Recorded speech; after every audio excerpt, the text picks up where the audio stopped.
제가 아까 그 메모로 쓰기 얘기하면서 이 5번째 단계에서 연재를 하고 기고를 한다고 그랬잖아요. 결국 그게 이제 모아져서 책이 된다고 말씀드렸는데, 이렇게 해보시라는 거예요. 책을 쓰시려는 분 누구나 어디서 연재해달라고 하지 않아도 자기가 자청해서 하세요. 그런 공간은 정말 많아요. 환영하는 데도 정말 많아요. 꼭 종이신문에 해야 되나요? 온라인 매체들 많습니다. 그런데 자기가 연재하겠다는데 그걸 반기지 않을 데가 없어요. 그리고 실제로 그런 연재를 와서 좀 제발 해달라고 하는 공간들이 많이 있습니다. 좀 찾아보세요. 제가 특정 뭘 말씀 못 드려서 그러는데 연재를 하시라는 거죠. 어느 하나의 주제를 정해서 그것에 관한 글을 시리즈로 계속 쓰시라는 거예요. 연재를 하려면 저런 게 필요하겠죠. 일주일에 하나씩 쓸 건지 뭐 격주로 쓸 건지 그거 정해야 되겠죠. 그리고 마감 날짜를 정해야 되겠죠. 매주 뭐 수요일 몇 시까지 보낸다든가. 연재를 하려면 그걸 하셔야 돼요. 저도 그걸 그렇게 해서 쓰거든요. 근데 그게 이제 모아지면 책이 돼요. 저의 마감 쓰기 방법은 이런 거예요. 보통 마감을 데드라인이라고 그러잖아요. 배수진을 치는 거예요. 벼랑 끝 전술이에요. 저는 첫 번째로 마감 쓰기 방법의 첫 번째로 착수는 일단 빨리 합니다. 예를 들어서 내가 오늘 원고를 넘겼어요. 그러면 이제 격주로 쓰기로 했으면 다다음 주까지 이제 마감 또 하나가 잡히는 거잖아요. 그러면 오늘 원고 넘긴 날 빈 문서를 하나 열어서 일단 착수는 합니다. 거기다 한 줄이라도 써놔요. 시작을 하는 게 중요해요. 그거를 시작도 않고 2주 남았으니까 뭐 그러면요 뭐가 문제가 되냐면 뇌가 일을 안 해요. 그냥 미뤄두고 있어요. 착수를 하나 안 하는 굉장히 중요하다고 생각해요. 착수를 해둔 상태에서는 희한하게 뭘 이렇게 누구한테 말을 듣건 어떤 글을 읽건 내가 지금 써야 될 글들이 생각이 나요. 그것과 연결이 된다는 거죠. 근데 착수를 안 해놓으면 그런 게 다 그냥 나한테 잡히지 않고 그냥 쑥쑥 빠져나가는 거죠. 착수를 하셔야 된다. 이거는 뭐 저는 뭐 조직에서 무슨 보고서 쓰고 이런 분들도 나는 꼭 그러라고 말씀드려요. 상사가 언제까지 뭐 좀 쓰라고 그러면 자기 자리로 딱 돌아와서 일단 착수는 해야 된다. 그리고 두 번째, 걱정은 하고 있어야 된다. 써야 된다는 사실을 잊으면 안 된다. 시시때때로 며칠까지 이거 써야지 이렇게 심란한 상태, 걱정은 하고. 근데 어떤 분들 잊고 살아요. 그러면 이제 큰일 났다고 이제 하루 전날 그건 마감 쓰기가 안 돼요. 그 시험 볼 때 내 놀다가 벼락치기 안 되잖아요. 걱정은 하고 있어라. 걱정을 하고 있다는 건 겪어보시면 마감일이 가까울수록 점점 위기의식이 고조돼요. 위기감이 들어요. 그래서 마감 하루 딱 전날 되면 거의 공포감 수준이 된다고요. 다가오네. 다음 주네 이제 사흘밖에 안 남았네. 하루 이렇게 점점 위기감을 고조시켜라. 그래서 저는 비교적 그 마감을 지키려고 노력하는 정도가 아니라 마감을 거의 어긴 적이 없어요. 직장에서 글 쓸 때부터. 죽이 되든 밥이 되든 어쨌든 써요. 그만큼 절박했어요, 저는. 근데 그래야 된다고 저는 생각해요. 마감으로 쓰려면 그걸 어떻게든지 데드라인을 지켜야 된다는 마음. 근데 그게 없는 분은 저 방식 안 돼요. 그냥 놔버리거든요.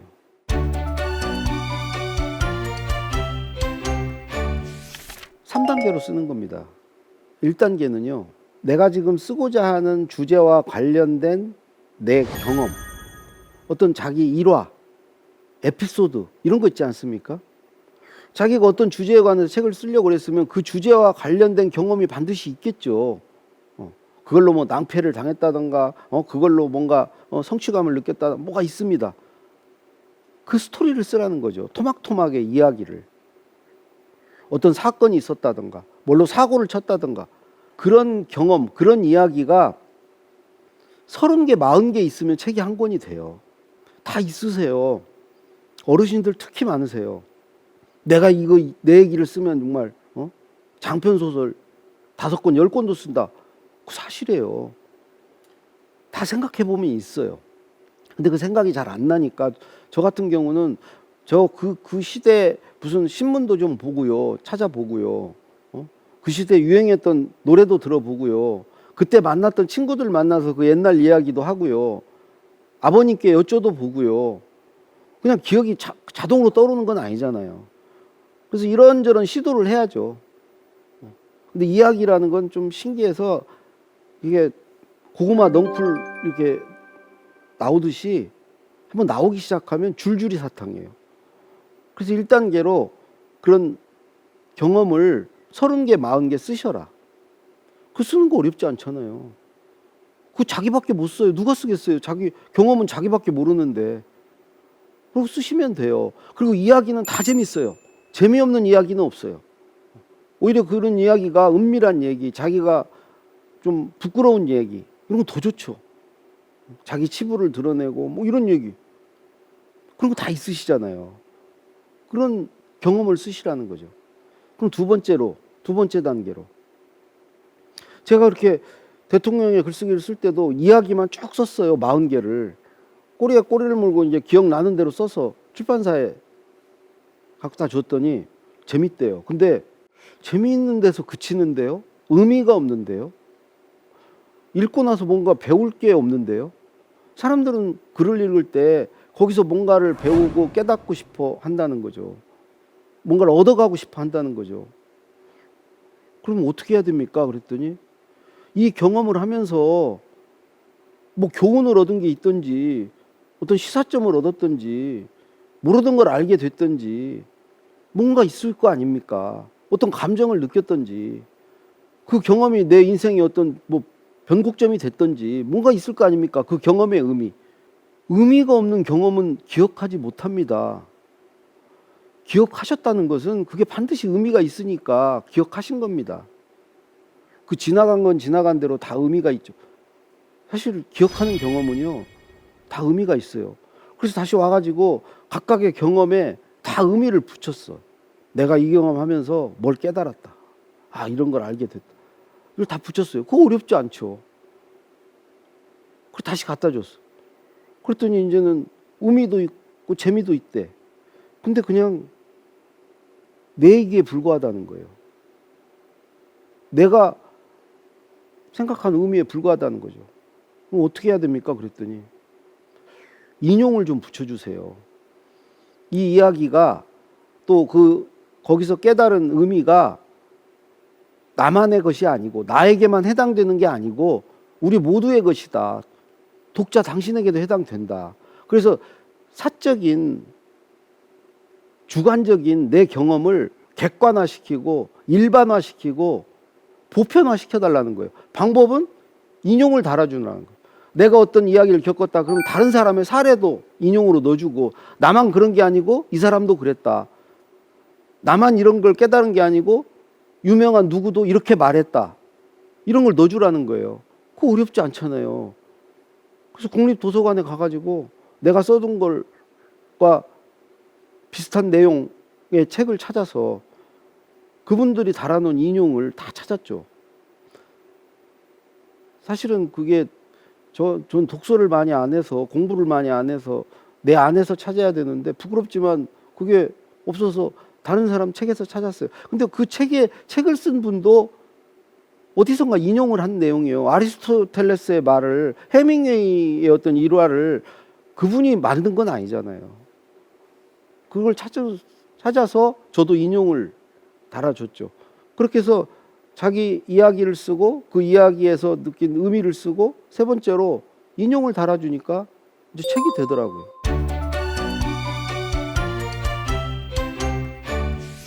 첫 번째 단계는요. 그냥 쓰고 싶은 얘기를 두서없이 막 쓰는 거예요. 무슨 개요를 짜고 목차를 정하고 이런 거 하지 말고요. 물론 이제 주제는 있잖아요. 내가 어떤 내용에 관해서 책을 써야 되겠다 하는 건 있잖아요. 그 내용에 한정해서 막 쓰라고 그러고 다 그것과 관련 없는 얘기를 막 쓰면 안 되고 그것과 관련해서 내가 아는 거, 내가 뭐 겪은 거, 뭐 어떤 뭐든지 좋다 이거죠. 그냥 막 치시라는 거예요. 하루에 다 못 치겠죠. 다음 날도 조금씩 치고 계속 치라는 거예요. 그게 1단계입니다. 그거 다 하실 수 있어요. 그럼 2단계를 뭘 하냐? 그거를요 이렇게 출력을 하셔가지고 그것과 관련된 내용들을 찾아서 검색해서 거기다 붙이는 겁니다. 내가 친 건 얼마 안 돼요. 양이 택도 없죠. 책이 되질 않죠. 근데 1단계는 그것을 일단 마치고요. 2단계에서 관련된 내용들을 찾아서 붙이시라는 거죠. 그건 너무나 편해진 세상이잖아요. 인터넷이 있으니까. 갖다가 막 붙이는 거예요. 그래서 분량을 최대한 확보하는 거예요. 보통 우리가 이제 책 한 권 쓰면 A4 용지 100장 정도면 이제 훌륭한 책이에요. 그 분량으로 손색이 없어요. 근데 이제 저렇게 요약으로 쓰려면 자료를 막 갖다 붙이는 게 한 200장, 300장 정도 분량을 만들어야죠. 근데 그게 어렵지 않다는 거죠. 300장 정도 됐다. 3배수가 됐다. 그럼 세 번째 단계로 그것을 요약, 정리, 압축하는 거예요. 그걸 눈으로 보면서 불필요한 거 버리고 중복되는 거 합치고 정리하는 거죠. 그건 많이 해보셨어요. 학교 다닐 때 선생님 말씀 듣고 노트 필기 하는 거 뭐 이거 다 요약이고요. 독서하는 거, 공부하는 거 다 요약이고요. 요약 훈련은 우리나라 국민들만큼 많이 하는 데가 없어요. 요약을 정말 많이 했어요, 우리는. 중요한데 밑줄 긋고 별표 치고 1, 2, 3, 4 번호 매기고 요약을 많이 해봤거든요. 그 요약의 힘으로 정리하시라는 거죠. 되게 3배수 정도 양이 되면요. 양이 질을 만들어내요. 곰탕 졸이면 진국이 나오듯이 그 3배수를 졸여가지고 만드시라는 거죠.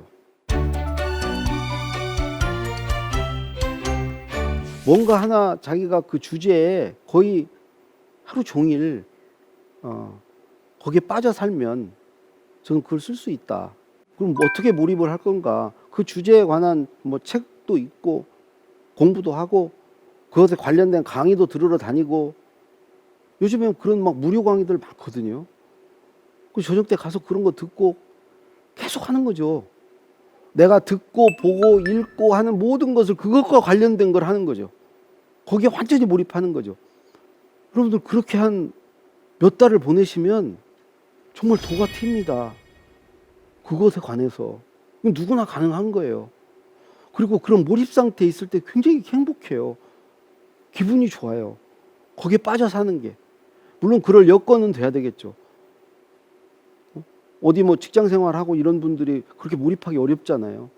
근데 이제 그런 일이 없으신 분들은 얼마든지 저런 몰입으로 책을 쓸 수 있다. 퇴고로 쓰기는 2가지 방법이 있어요. 하나는 쓸 수 있을 만큼 써놓고요. 그걸 계속 고치는 거예요. 보완하는 거예요. 보완. 제가 회장님의 글쓰기라는 책을 쓸 때 처음에 A4 용지 한 5장 썼어요. 그 5장을 가지고 살을 붙이고 그걸 갖고 계속 놀았어요. 그걸 만지작 하면서. 그러니까 이렇게 점점 덩어리도 커지고 이렇게 정리도 되고 하면서 책이 되더라고요. 그걸 키워가는 거죠.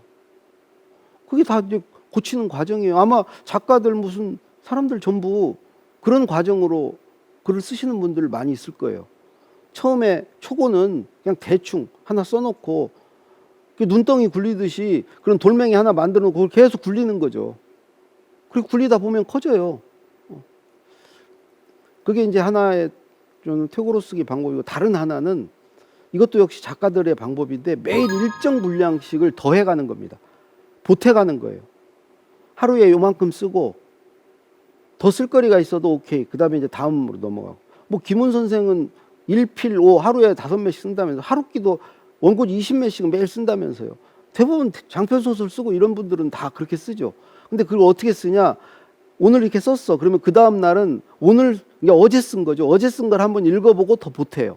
그러면 3일째는 어제 그제 쓴 걸 다 읽어보고 보태요.